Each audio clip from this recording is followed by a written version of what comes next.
आज बड़ी ही पावन तिथि उपस्थित हुई है, श्री नरसिंह चतुर्दशी।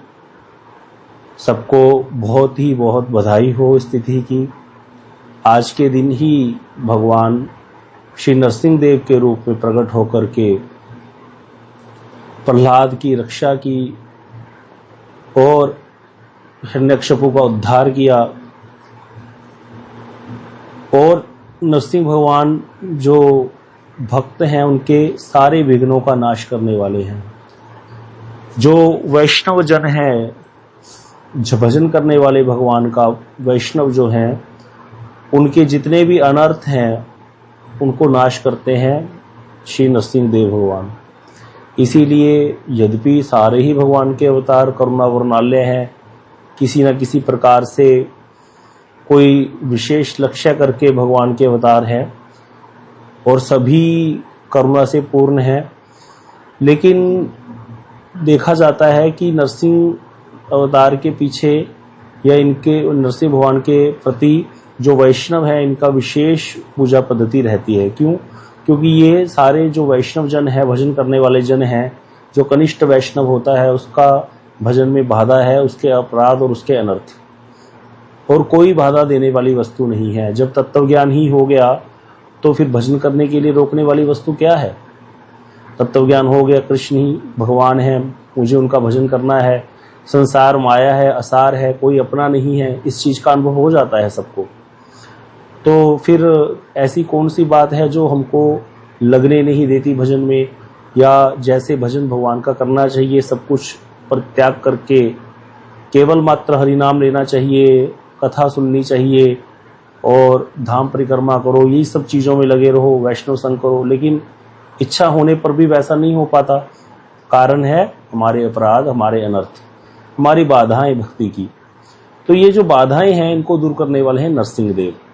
इसीलिए विशेष रूप से भक्तों का झुकाव रहता है नरसिंह भगवान की तरफ, क्योंकि जब अपराध नष्ट हो गए, हमारे अनर्थ नाश हो गए, फिर क्या है? फिर तो भजन आराम से हो जाएगा, क्योंकि तत्व ज्ञान तो गुरु कृपा से हो ही गया है।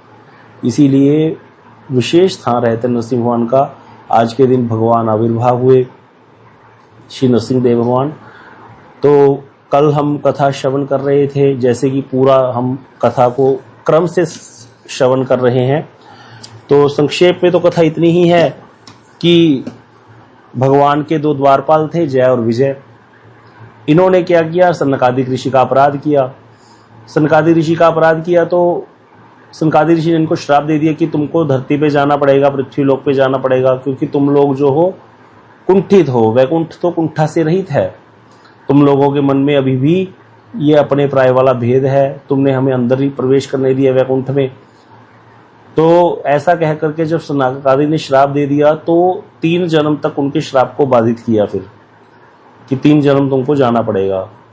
तो इसीलिए एक बार वो हिरण्याक्ष और हिरण्यकशिपु के रूप में आए, दूसरी बार वो रावण और कुंभकर्ण के रूप में आए, तीसरी बार वही जय और विजय जो हैं शिशुपाल और दंतवक्त्र के रूप में आए। भगवान के द्वारा तीनों बार ही वो भगवान के द्वारा ही उद्धार हुआ। हिरण्याक्ष का भगवान ने 12 रूप लेकर के उद्धार किया। हिरण्यकशिपु को भगवान ने नरसिंह रूप धारण करके मारा है, उद्धार किया है। और रावण और कुंभकर्ण को राम रूप में आकर के उद्धार किया, और शिशुपाल और दंतवक्त्र को कृष्ण रूप में आकर के उद्धार किया।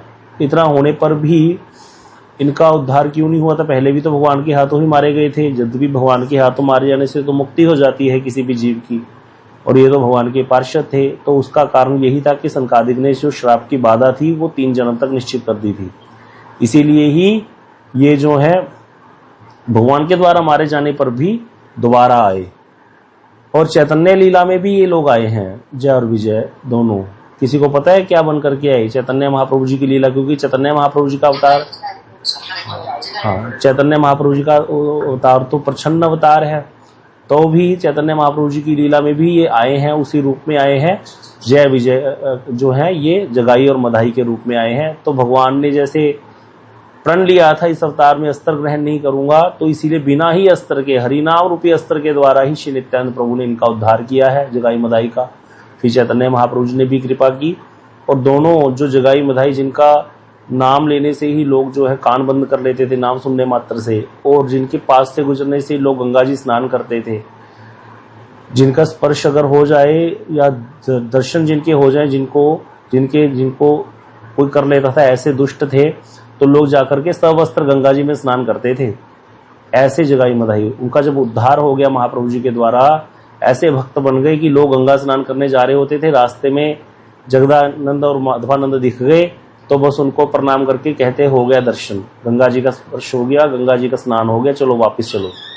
ऐसे पावन हो गए थे वो कि उनको दर्शन करने मात्र से ही गंगा स्नान का फल प्राप्त हो जाता था। ये जो श्री नरोत्तम ठाकुर जी उन्होंने कीर्तन में लिखा है, गंगार परश हैले पश्चाते पावन, दर्शने पवित्र कर यही तो मार्गो। गंगा जी का तो स्पर्श करेंगे, जाकर के स्नान करेंगे, तब जाकर के पाप नाश होंगे, लेकिन दर्शने पवित्र कर यही तो मार्गुण। वैष्णव के तो दर्शन करने से जीव पवित्र हो जाता है। और कहते इससे भी बड़ी बात क्या है, गंगा जी में स्नान करेंगे पाप नाश हो जाएंगे। बिल्कुल सही बात है, अब तक के जितने पाप किए वो नाश हो जाएंगे, लेकिन उसके बाद आगे जो फिर आएंगे बाहर, गंगा जी से आते ही फिर मन में कुछ ना कुछ वैर भाव, जो द्वेष चलता रहता है, उसके कारण मन से पाप होता है, वाणी से पाप होता है, शरीर से पाप दोबारा शुरू हो जाएंगे। बोले वैष्णव के दर्शन करने से पाप करने की प्रवृत्ति भी धीरे धीरे नाश हो जाएगी। जैसी हमारी सुकृति है उसके हिसाब से उतना जल्दी जल्दी फल मिलता जाएगा। बहुत ज्यादा सुकृतियां तो बहुत जल्दी बढ़िया वैष्णव का संग मिलेगा, एकदम से नाश हो जाएंगे। कम सुकृतियां हैं तो धीरे धीरे नाश होंगे। लेकिन वैष्णव के दर्शन करने से, वैष्णव का संग करने से पाप करने की प्रवृत्ति भी खत्म होती है। गंगा जी का स्नान करने से पाप तो नाश हो जाता है, पाप की प्रवृत्ति जाती नहीं है। तो इसीलिए वैष्णव की बड़ी महिमा। अब हम कल कथा श्रवण कर रहे थे, नारद जी कथा सुना रहे युधिष्ठिर जी महाराज जी को। युधिष्ठिर जी ने प्रश्न कर दिया, आपने कहा कि भगवान से तो मैं तो कैसे भी करके मन लगा दो, क्रोध से लगाओ, वैर से लगाओ, प्रेम से लगाओ, द्वेष से लगाओ, तो वो भगवान में मन लगाने के कारण तन्मय हो गया व्यक्ति, तो उसका कल्याण होगा ही होगा, उसके पाप राशि नाश हो जाती है और उसकी मुक्ति हो जाती है। तो इसीलिए आपने कहा कि शिशुपाल का जो ये तो वैर भाव रखता था, भगवान को पानी पी पी करके गालियां देता था, इसका उद्धार कैसे हो गया? तो होना ही था भाई, क्योंकि ये तो वैर भाव से निरंतर कृष्ण का स्मरण करता था, तन्मय हो जाया करता था।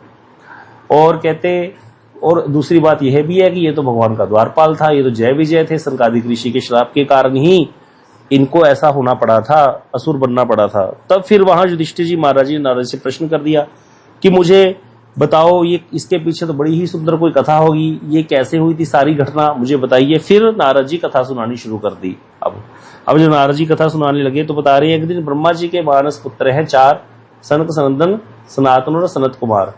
तो ये चारों पुत्र ब्रह्मा जी के, जो बचपन 5 वर्ष के ही रहती है हमेशा इनकी आयु, और ये हमेशा अवधूत नंगे ही घूमते हैं, सिर पर कपड़ा भी नहीं रखते।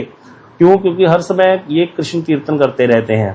पहले तो ये ब्रह्मवादी थे, अर्थात ब्रह्म में निष्ठा वाले थे, भगवान के रूप को इन्होंने देखा नहीं था। लेकिन एक बार ठाकुर जी के चरणों में तुलसी, चढ़ी हुई तुलसी की गंध इनके नाक तक पहुंच गई, तब ये मुग्ध हो गए थे। अब फिर जब ऐसी सुगंध को सुन करके ये मुग्ध हो गए, उसको आग्रहण करके, तो ये ब्रह्मा जी के पास गए, अपने पिताजी के पास, कि हमारे को संसार का, जड़ जगत का कोई भी रूप, कोई भी गंध या कोई भी स्पर्श या कोई भी जो शब्द है वो हमें आकर्षित नहीं कर सकता, क्योंकि हम तो बचपन से ही क्या है, निर्वेद को प्राप्त हैं, हम तो वैराग्य धारण करके रहते हैं। तो ये कौन सी सुगंध थी जिसने हमारे चित्त को भी आकर्षित कर दिया? तो ब्रह्मा जी ने कहा, ये मेरे प्रभु के चरणों में चढ़ी हुई तुलसी की गंध थी। बोले अच्छा, प्रभु के चरण भी होते हैं? बोले हाँ। ब्रह्मा जी कहते, मेरे प्रभु का तो बड़ा सुंदर स्वरूप है। अच्छा, प्रभु का इतना सुंदर रूप है? तो ललायित हो गए रूप के प्रति, और फिर ठाकुर जी के दर्शन करने के लिए वैकुंठ धाम को चले हैं। अब ये तो बड़े प्राचीन हैं, आज के नहीं है, लेकिन आज भी उनकी हर समय 5 वर्ष ही रहती है। तो नारद जी कथा सुना रहे हैं, हमेशा ऐसे दिखते हैं जैसे 5-6 वर्ष के बच्चे हों, वस्त्र भी पहनते नहीं है, साधारण बालक समझ करके द्वारपालों ने, जय और विजय भगवान के द्वारपाल हैं, इन्होंने इनको भीतर जाने से रोक दिया वैकुंठ पर। तो बड़ी सुंदर कथा है। जब हम भागवत जी की कथा करेंगे, 30वें स्कंद में इनकी कथा आती है, तो विस्तार से कथा श्रवण करेंगे, क्या क्या हुआ था उस समय, क्या क्या वार्तालाप हुआ है द्वारपालों के बीच में और सनकादिक ऋषियों के बीच में। लेकिन यहाँ तो संक्षेप में कथा है। जब रोक दिया तो क्रोधित हो गए और द्वारपालों को श्राप दे दिया, मूर्खो, भगवान विष्णु के चरण तो रजगुण और तमोगुण से रहित है, तुम दोनों उनके समीप वास करने के योग्य नहीं हो, इसीलिए शीघ्र ही तुम यहाँ से पापमय असुर योनियों में जाओ, हम तुमको श्राप देते हैं। श्राप को देते ही वो दोनों वैकुंठ से नीचे गिर गए और फिर उनको दया आ गई। सनकादिक ऋषि ने कहा 3 जन्म तक शाप को भोग करके फिर दोबारा वैकुंठ में आ जाओगे। अब ये बड़ी सुंदर कथा है, थोड़ा सा संक्षेप में बता देता हूं। जब भगवान को पता चला ना बाहर कोई आपस में बहसा बहसी होने लग गई, मान लो हमारे घर पे बच्चे के साथ कोई बच्चा गेट खोलने जाए, कोई लड़ने लग जाए तो पिता माता बाहर आ जाएंगे, ठाकुर जी भी बाहर आ गए। क्या हो गया भाई, देखा कि सनकादिक जो है बड़े क्रोधित हुए खड़े थे। सनकादिक ने भगवान को देखते ही प्रणाम किया, तो भगवान ने वहां पर अपने द्वारपालों को ही बुरा कहा, बोले हाँ ये इनकी आपने इच्छा ही किया, इनको श्राप दे दिया। फिर भगवान ने ऐसी कुछ वाणी बोली कि यहाँ पर सनकादिक भी कंफ्यूज हो गए कि हमारी गलती है कि इनकी गलती है। तो भगवान ने कहा भाई इनका अपराध मेरा अपराध है, ये अपराध इन्होंने नहीं किया आपको रोक करके, ये मेरा अपराध हो गया, क्योंकि सेवक का अपराध स्वामी का ही होता है। इसीलिए कहते अगर ये नीचे जाएंगे तो मैं भी इनके साथ नीचे जाऊंगा। भगवान कहते तुमने इनको कहा कि तुम्हें मृत्यु लोक जाना पड़ेगा, तो मैं भी इनके साथ मृत्यु लोक जाऊंगा। अब यह भगवान की वाणी जो है ना, इसका वैभव बड़ा अगोचर है। इसलिए ब्रह्मा जी ने कहा था, जो ब्रह्म स्तुति की है ब्रह्मोहन लीला में हमने सुना था ना कि मनसा वपुषा वाचा वैभव तव अगोचरम। आपकी वाणी का वैभव, आपके मन का वैभव और आपके शरीर का वैभव कोई जान नहीं सकता, अगोचर है। कैसा भगवान के शरीर का वैभव था ब्रह्मोहन लीला में, भगवान ही लाठी बने हुए, भगवान ही ग्वाल बाल बने हुए, भगवान ही बछड़े बने हुए, लेकिन 1 साल तक बलदेव प्रभु भी जान नहीं पाए कैसा भगवान के शरीर का जो है वपु का वैभव है, कैसा भगवान की वाणी का वैभव है। कि भगवान बोल रहे हैं कि भाई तुमने इनको श्राप नहीं दिया, मुझको ही दे दिया, ये मेरा ही अपराध है। अब यहाँ पर सनकादिक को लगा, पता लग गया कि गलती तो हमसे हो गई। तब सनकादिक ने क्षमा भी प्रार्थना भी की है कि हमें भी क्रोध नहीं करना चाहिए था। तो इस तरह से यहाँ पर भगवान जो है कहा कि मैं भी इनके साथ जाऊंगा। तो इसीलिए यही दोनों जो हिरण्याक्ष और हिरण्यकशिपु थे, ये दिति के पुत्र हुए हैं। तो दिति जो थी, ये इसकी कथा थोड़ा बाद में करते हैं क्या हुआ था। तो बड़े का नाम हिरण्यकशिपु था और छोटे का नाम हिरण्याक्ष था, और ये सर्वश्रेष्ठ दानव और दैत्यों में सर्वश्रेष्ठ थे, सारे मुखिया थे सबके। और भगवान विष्णु ने नरसिंह रूप धारण करके हिरण्यकशिपु का उद्धार किया और वाराह रूप धारण करके हिरण्याक्ष का वध किया है। तीसरे स्कंद में हिरण्याक्ष वध की कथा पूरा विस्तार से आती है। अब उसके बाद क्या हुआ, अब कहते जबकि भगवान जो है, इन्होंने भगवान के द्वारा ये उद्धार हुआ था इनका, लेकिन फिर भी क्योंकि इनको श्राप 3 जन्म के लिए मिला था, तो यही फिर दोनों रावण और कुंभकर्ण के रूप में जो जन्म लिया इन्होंने, और राम रूप में भगवान ने इनका वध किया। कहते युधिष्ठिर मार्कंडेय मुनि से के मुख से तुम भगवान श्री राम का चरित्र सुनोगे, ऐसा श्री भागवत जी में वर्णन है। नारद जी ने युधिष्ठिर जी को कहा था कि कहीं नारद जी को लगा यहाँ से भी कथा न डाइवर्ट कर देंगे, कि मुझे वो वाली कथा भी सुनाओ, फिर राम जी के रूप में कैसे मारा था राम जी ने इनको, रावण और कुंभकर्ण को। तो पहले ही बता दिया नारद जी ने कि मार्कंडेय ऋषि तुमको ये कथा सुनाएंगे।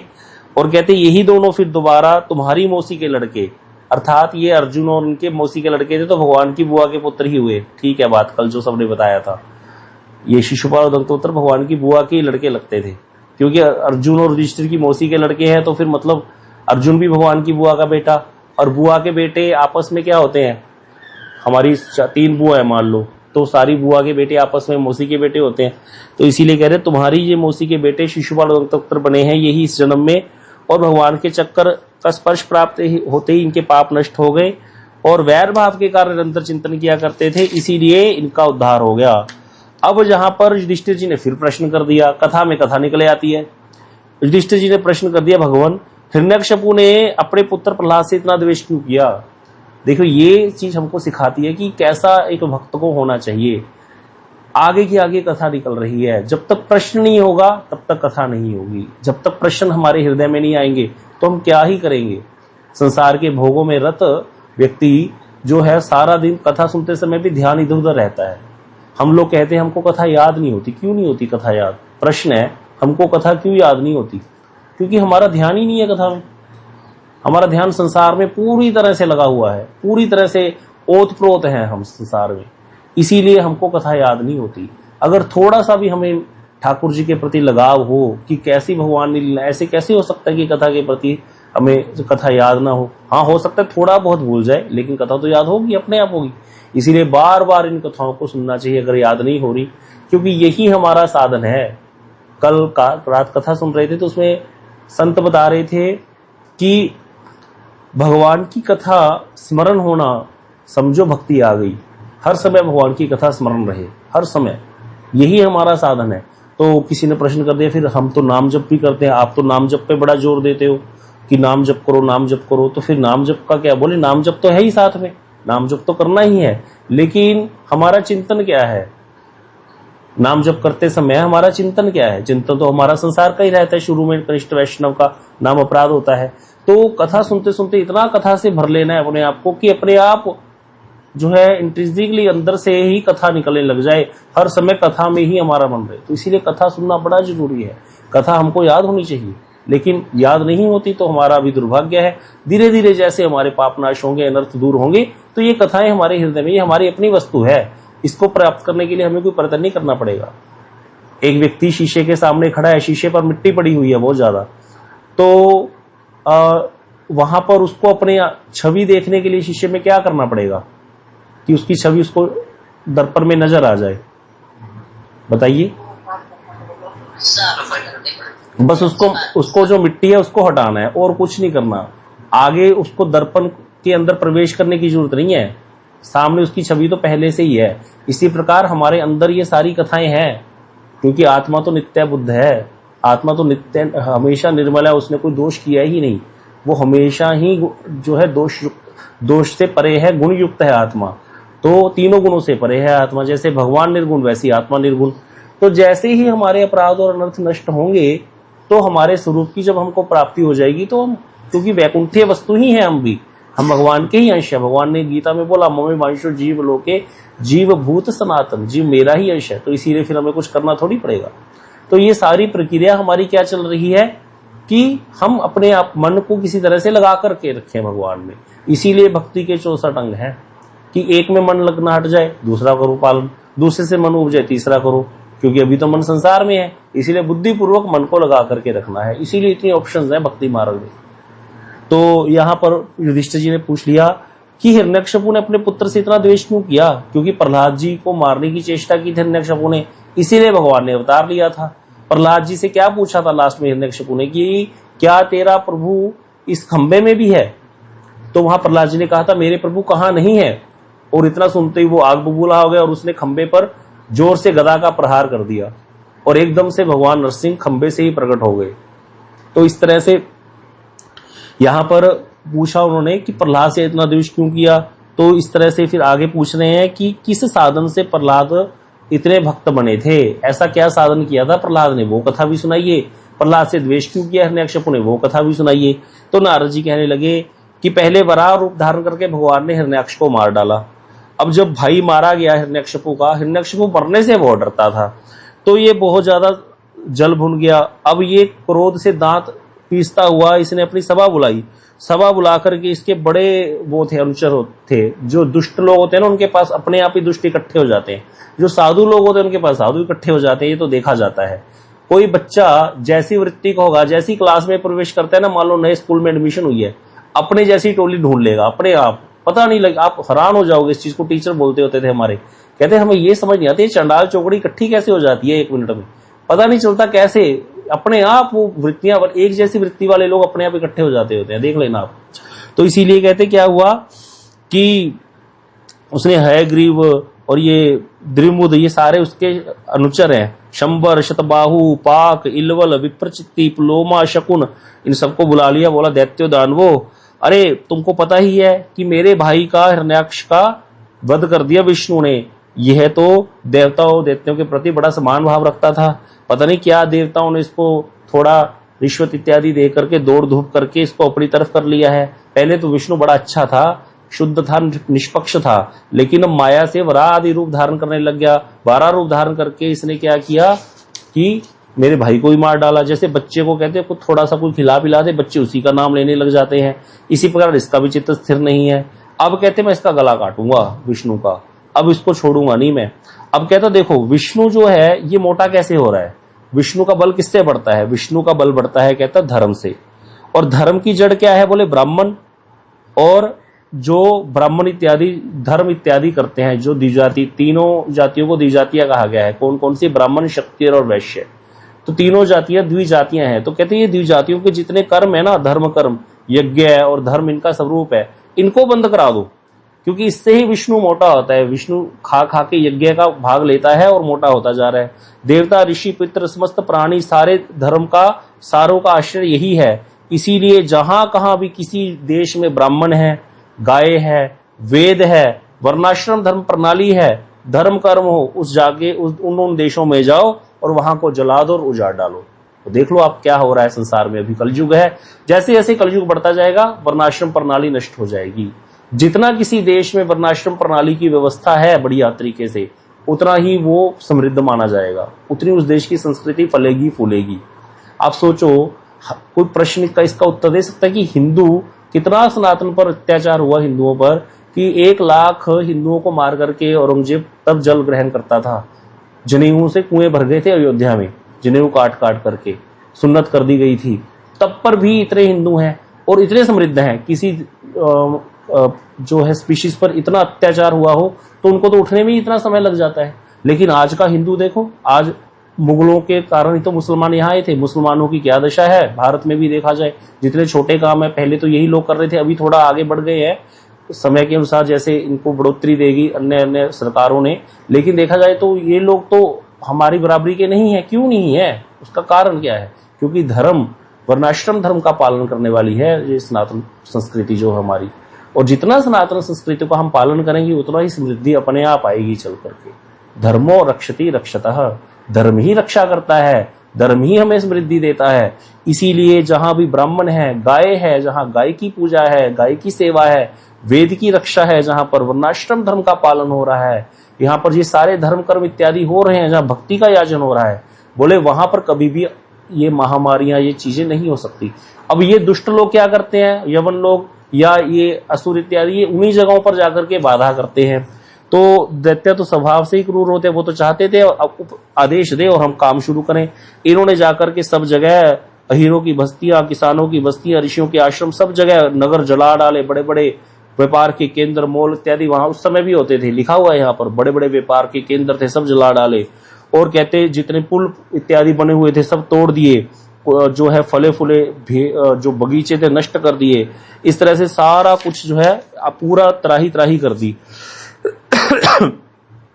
उसके बाद यहाँ पर कुछ कथा है, उसको हम स्किप कर रहे हैं। वो कथा ये है कि हिरण्यक्ष का वध हो चुका, तो हिरण्यक्ष की अंत्येष्टि क्रिया की है हिरण्यकशिपु ने, और उसकी जो माँ और उसकी जो घरवाली थी हिरण्याक्ष की, उसको बहुत सांत्वना दी है। तो यहाँ पर हिरण्यकशिपु इतना सुंदर उपदेश दे रहा है, इतना वैराग्य धारण कर रहा है, इसे बता रहे कौन किसको मारने वाला है, कौन मरता है, आत्मा नित्य है, कभी मरती नहीं है। तो इस कथा को पढ़ोगे तो ऐसे लगेगा कि हिरण्यकशिपु जैसा ज्ञानी तो कोई है ही नहीं। तो इसके लिए ही उपदेश दिया गया है भागवत जी में, सॉरी इसमें रामचरितमानस में छुपाई है। पर उपदेश करीब हो घनेरे, जे आचरही ते नर ना घनेरे, कि दूसरों को उपदेश देने वाले तो बहुत सारे हैं, लेकिन आचरण करने वाले तो बहुत ही कम हैं। इसीलिए हमारी वाणी का किसी पर असर तब होता है जब हम जो बात कह रहे हैं उसको पालन भी करें। अगर हम पालन नहीं कर रहे तो हमको कितना मर्जी ज्ञान है, वो सिर्फ ज्ञान ही रह जाएगा। ये बहुत जरूरी है। इसीलिए आश्रय किनका किया जाता है? आचार्यों का किया जाता है। आचार्य अर्थात गुरु वर्ग, ये नहीं कि कथावाचक। कथावाचक तो बहुत हैं, टीवी उठाओ, मोबाइल उठाओ, कितने कथावाचक यूट्यूब पे बैठे हैं, लेकिन उनकी वाणी से हमारा कल्याण नहीं होने वाला। कथा तो इतनी मधुर मधुर बोलने वाले हैं कि वो तो ग्रंथ को खोलते ही नहीं है, मुंह पे ऐसे उनके सरस्वती बैठी, ऐसे लगता है सारे ग्रंथ याद हैं। ऐसे वैसे कथावाचक भी हैं, लेकिन आचरण बहुत ही घटिया, आचरण बहुत ही गिरा हुआ। आचरण गिरे होने के कारण लोगों की भीड़ इकट्ठी हो भी जाएगी तो वो वहां पर आगे नहीं बढ़ पाएंगे भक्ति में। आपको एक छोटा सा प्रसंग बताता हूं। किसी व्यक्ति ने बहुत अच्छा समझाया हुआ था। कहते देखो, रामायण आई टीवी पे, हम लोगों ने भी परसों देखा था शायद। जिसमें उसने राम जी का रोल किया था, वो व्यक्ति का नाम क्या है? अरुण गोयल कुछ ऐसे करके नाम है शायद, गोविल है ना। तो उसने रोल किया राम का। अब उसने राम का रोल किया जब भारत में रामायण आई थी ना, हमने तो सुना है हमारे घर वालों से, माता पिताओं से, हमने तो नहीं देखा कि उस समय लोग शादी पार्टी में भी जाना बंद कर गए थे। क्या होता था कि अगर किसी के घर का न्योता होता था शाम का, तो लोग जाते नहीं थे, क्योंकि शाम को रामायण आती थी दिल्ली दूरदर्शन पे। अब इतना लोगों को क्रेज था, मतलब क्योंकि सामने देख रहे हैं अभी पिक्चर, कितना आनंद आता था। और उसमें अच्छा रामानंद सागर ने दिखाया भी अच्छे से है, काफी शास्त्र सम्मत था वो। 90% तो नहीं बोलना चाहिए, 75 से 80% शास्त्र सम्मत था। अब क्या हुआ, उस व्यक्ति ने बताया, कहता उस समय ये हाल हो गया था कि लोग, ये जो लोग जाते थे ना अरुण गोविंद कहीं भी जाते थे तो इनको ही राम मानने लग गए थे। और जहां पर ये पैर रखते थे उस चौकी पर, चौकी को घर ले जाते थे, जहां पर ये बैठते थे वहां पर जाके माथा रगड़ते थे। बोले ये जो लोग इस प्रकार का करने वाले थे ये सारे मूर्खों की टोली थी। उस व्यक्ति ने ये लिखा हुआ था। कहता वो सीता जो लड़की बनी थी उसको फिर उन्होंने, उनको भी सीता ही समझने लगे थे, कहीं भी जाती थी। उन लोगों का बाहर घूमना दुर्भर हो गया था। और बाद में उस लड़की ने कोई गलत प्रकार की एक्टिंग भी करी थी, ऐसा सुनने में आता है। तो क्या वो लोग राम बन गया? जिसने शास्त्र पढ़ा है ध्यान से, जिसने शास्त्रों का गूढ़ अध्ययन किया है, उसको पता है। गोस्वामी तुलसीदास जी जब रामचरितमानस में राम जी के रूप का वर्णन करते हैं तो कहते हैं करोड़ों कामदेव भी राम जी के रूप की तुलना मैं कर नहीं सकता। इतना सुंदर वहां वर्णन करते हैं, कैसी कैसी सुंदर उनकी बातें बता रहे हैं। तब जिन्होंने शास्त्र पढ़े हैं वो तो कभी उसको मान नहीं सकते राम, लेकिन जिन्होंने शास्त्र नहीं पढ़े, देखा देखी पीछे लगने वाली भीड़ बहुत सारी होती है। तो वो मूर्खों का समाज होता है, इनको अंधभक्त बोला जाता है। अंधभक्त क्या होता है? जो ऐसे ही समझ के बस लग गया पीछे, कुछ सुना नहीं, समझा नहीं, शास्त्र का पता नहीं। तो ज्यादातर भीड़ ऐसी ही होती है। और इसमें हम जैसे कोई व्यक्ति जो चार संप्रदाय में आ गया है ना, वो साधारण नहीं होता। एक समझने वाली बात समझो इसको, वो साधारण नहीं होता। उसके पास कुछ सुकृतियों होती हैं, इसीलिए वो सुकृतियों के प्रभाव से इस चार संप्रदाय में आया है। चाहे किसी भी चार संप्रदाय में कहीं भी जाए और वहां उसको सदगुरु मिलते हैं। अब वो कनिष्ठ वैष्णव होता है, अगर वो वैष्णव संग ना करे तो उसके भी चांस होते हैं कि वो भीड़ के पीछे लग जाएगा। क्योंकि भीड़ जो होती है, जहां भीड़ जाएगी ना वहां कभी माल सही हो नहीं सकता। आप देख लो, सुनार की दुकान होती है, हीरे की, जहां पर हीरा मिलता है वहां पर कितने लोग जाते हैं। और परचून की दुकान पे सारा सामान मिलता है, वहां सब लोग जाते हैं, क्योंकि वहां पर हर प्रकार की वैरायटी है। तो सस्ता जो माल होता है वहां पर सस्ता भी होता है और सब प्रकार के लोगों की सुविधा भी होती है। तो ऐसे लोग सब जगह जाएंगे जो जिसे किसी ऐसी भीड़ इकट्ठी होती है जहां पर। लेकिन शुद्ध जगह पर हर व्यक्ति नहीं जा सकता। इसीलिए कभी इस प्रकार सोचना चाहिए। एक बार हमारे संजय प्रभु जी आए हुए थे, तो प्रभु जी से प्रश्न कर दिया। प्रभु जी ने यही बात उनको बताई थी कि कभी भी बढ़िया जगह पर रश नहीं होगा भाई। ऐसा कभी मत सोचना कि बढ़िया संप्रदाय में बहुत ज्यादा लोग आ जाएंगे, कोई अच्छा सदगुरु होगा उसके बाद बहुत ज्यादा शिष्य हो जाएंगे। ऐसा बहुत मुश्किल है। या तो फिर वहां पर कुछ ना कुछ वो थोड़ा मिक्सचर हो गया है, गड़बड़ घोटाला हो गया है, नहीं तो ऐसे कभी हो नहीं सकता। तो इसीलिए यहां पर ये बता रहे हैं कि भाई क्या हुआ था। अब वो जो हिरण्यकशिपु है वो क्या उपदेश दे रहा है? बहुत भक्ति की बातें कर रहा है। वो भक्ति की नहीं, वैराग्य की बातें कर रहा है, ज्ञान की बातें कर रहा है, क्योंकि ये भी मायावादी था, निर्विशेष ब्रह्म ज्ञानी ही था यह। तो इसीलिए इसके उपदेश काम नहीं आए। क्यों? क्योंकि ये स्वयं ही फंसा हुआ है, स्वयं तो मृत्यु से डरता है, किसी को क्या उपदेश दे देगा। तो इसीलिए ऐसी कथा करने वाले लोगों की कथा सुनने में हमें कोई लाभ होने वाला नहीं है, यद्यपि वो बहुत अच्छी व्याख्या भी करते हो। और इसके विपरीत कोई शुद्ध वैष्णव हो, भजन करने वाला हो, भजन के प्रति उसका झुकाव हो, सच में भगवान की प्राप्ति करना चाहता हो, भगवान कृष्ण प्रेम, और चाहे उसको कुछ कथाएं नहीं आती हो, याद ना हो, देख देख करके ही कथा बोले, तब भी प्रभु जी कहते हैं उसके पास सुनना श्रेष्ठ रहेगा, क्योंकि वो हमको धोखा नहीं दे रहा।